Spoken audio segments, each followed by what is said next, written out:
The crowd in Rome thought they were about to witness a collapse. Not a loss, a collapse. Because halfway through that semifinal, Jannik Sinner didn't even look like the same player anymore. He was bent over between points, breathing hard, legs twitching, hands on the racket just trying to stay upright. And across the net, Daniil Medvedev could feel it. You could actually see the shift happen in real time. The longer the rallies got, the more uncomfortable Sinner looked, the more alive Medvedev became. And suddenly, this match stopped feeling like a normal semifinal and started feeling like survival. Then came the rain. Not a drizzle, not one of those quick Rome interruptions. A full stop. And honestly, that storm may have changed the entire tournament. Because when they came back the next day, Jannik Sinner looked like a different human being. And Medvedev knew it immediately. This wasn't just another ATP match. This felt personal, physical, weirdly emotional. Two guys dragging each other through almost 2 days of tennis just to reach one final. And now, Sinner is one win away from doing something only Novak Djokovic has ever done in Masters history. That's the crazy part, because for stretches of this match, he looked completely finished. And yet, somehow, he still won. 6-2, 5-7, 6-4. But the score honestly doesn't tell the story at all, because this match kept changing personalities every 30 minutes. At first, it looked unfair. From the opening games, Sinner came out playing like a man who wanted to end the night early. No drama, no marathon, just pressure. Constant pressure. The sound off his racket was different. Heavy cross-court forehands, flat backhands right through the middle. Everything deep, everything fast. He kept pinning Medvedev behind the baseline over and over again until Medvedev basically had no room to breathe. And clay is usually supposed to help Medvedev slow things down a little. Didn't matter. Sinner took the ball so early that Medvedev's deep return position started looking like a problem instead of a weapon. Within minutes, it was 4-0. The Italian crowd inside Foro Italico was losing its mind. Every clean winner from Sinner sounded louder than the last one. People were standing during rallies already. And Medvedev, he just looked irritated. Like he couldn't solve the geometry of the court. There was one rally early in that first set that kind of explained the whole dynamic. 21 shots. Medvedev kept trying to extend the point cross-court to Sinner's backhand, waiting for something short. Waiting for a mistake. Didn't happen. Sinner just kept stepping forward. Closer. Closer. Then suddenly redirected a backhand down the line so hard Medvedev barely moved. That was the feeling of the first set. Medvedev wasn't getting outplayed strategically. He was getting suffocated. And in only 33 minutes, Sinner took the set 6-2. Fast, violent, efficient. At that point, the crowd probably thought they were heading home early. Honestly, I kind of did too, because Medvedev looked completely disconnected from the match. But then something subtle started changing. Not emotionally, tactically. And this is where Medvedev deserves a ton of credit because he could have folded right there.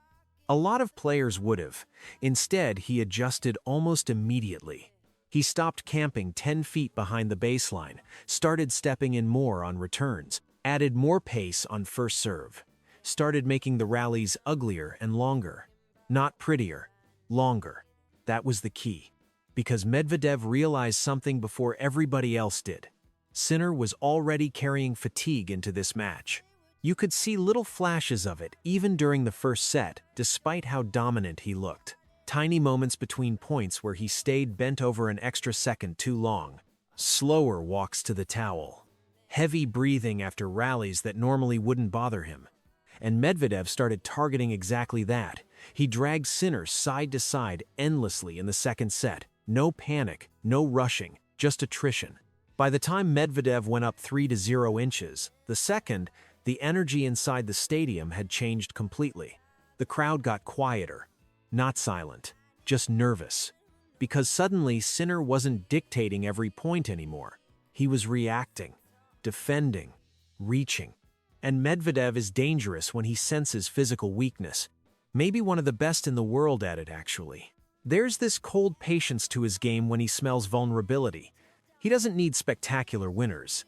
He just keeps asking physical questions until your body gives him an answer. And Sinner's body started answering. Around the 6th game of the second set, things got uncomfortable. Really uncomfortable. Sinner was leaning on his racket between points, stretching his legs constantly, looking toward his box with this frustrated expression like he was trying not to panic. Then came the medical timeout. And the atmosphere inside Foro Italico got weird, because everybody there knew this wasn't fake drama. He was cramping, badly.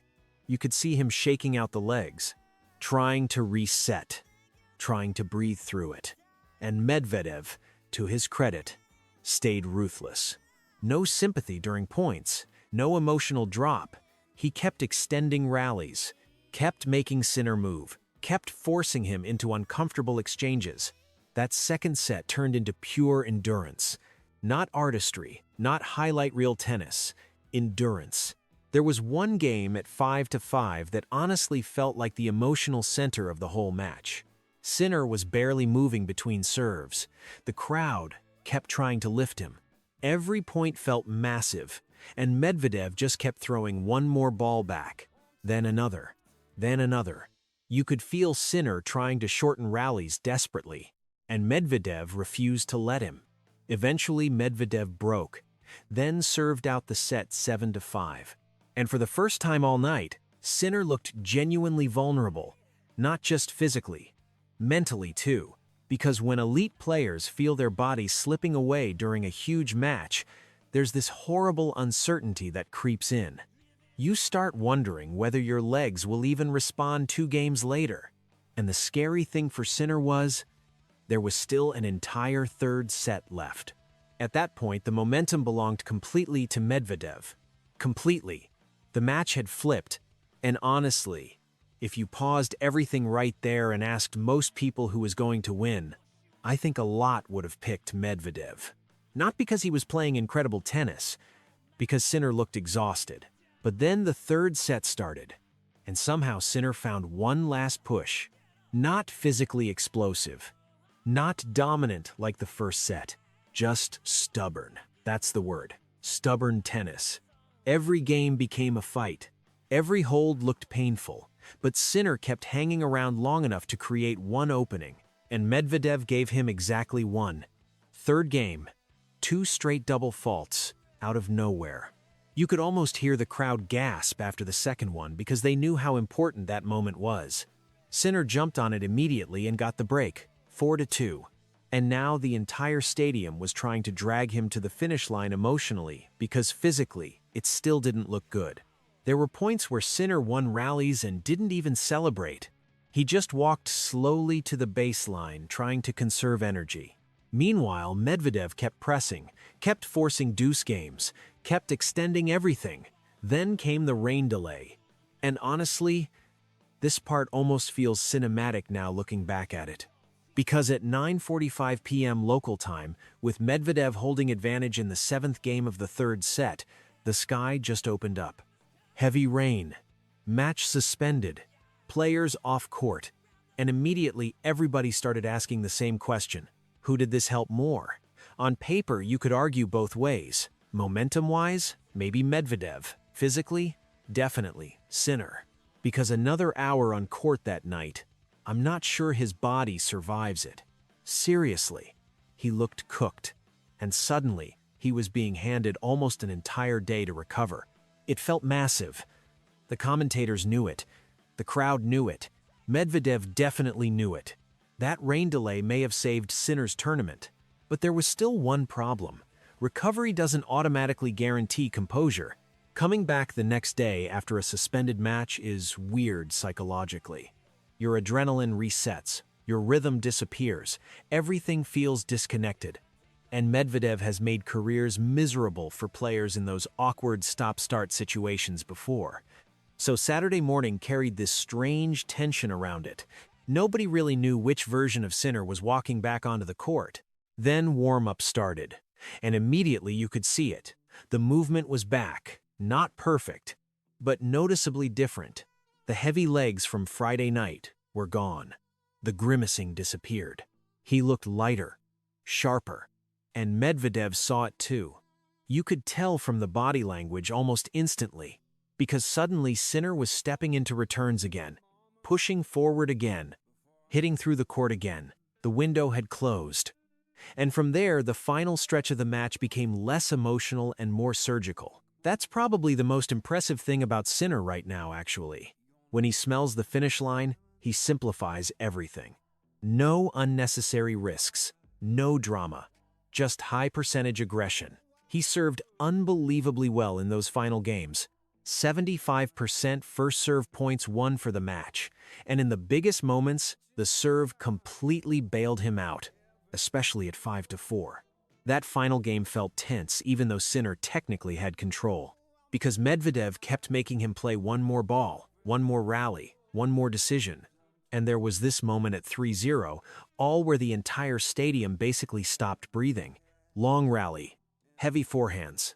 Medvedev changing direction, constantly trying to stretch the point.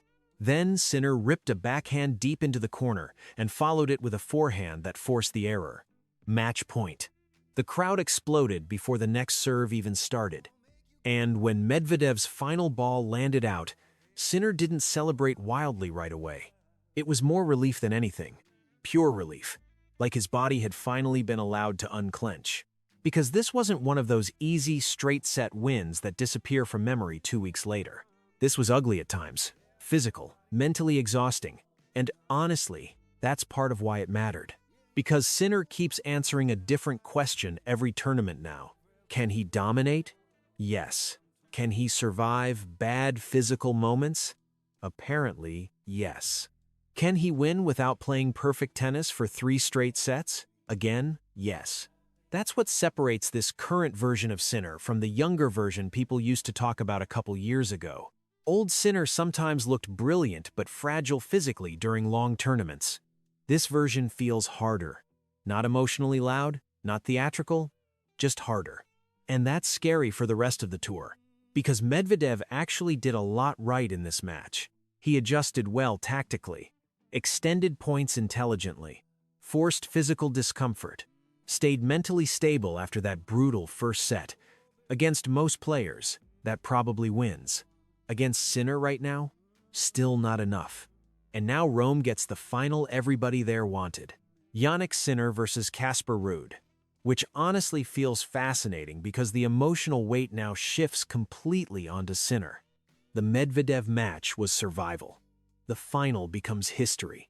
Because if Sinner wins the Rome Open on May 17th, he becomes only the second man ever after Novak Djokovic to win all 9 Masters 1000 events. Think about that for a second. Only 2 men. Ever. And even crazier, his Masters 1000 winning streak is now at 33 straight matches. 33. That's not normal dominance anymore. That's entering territory where every tournament starts carrying historical pressure. And weirdly, this semifinal may have prepared him perfectly for that final. Not because it was clean, because it wasn't. It forced him into discomfort, forced him into uncertainty, forced him to win while hurting. Those are the matches players remember, not the easy ones. And I keep thinking back to Friday night for one reason. The look on Medvedev's face after the rain suspension. It wasn't anger exactly. It was the realization that the opportunity might have slipped, because before the delay, Sinner looked close to empty. After the delay, he came back recharged enough to finish the job. Sometimes tennis margins are tactical, sometimes they're mental, and sometimes, honestly, it's just weather. One storm, one night, one extra chance to recover. That's all it took. And now Jannik Sinner is standing 1 win away from tennis history.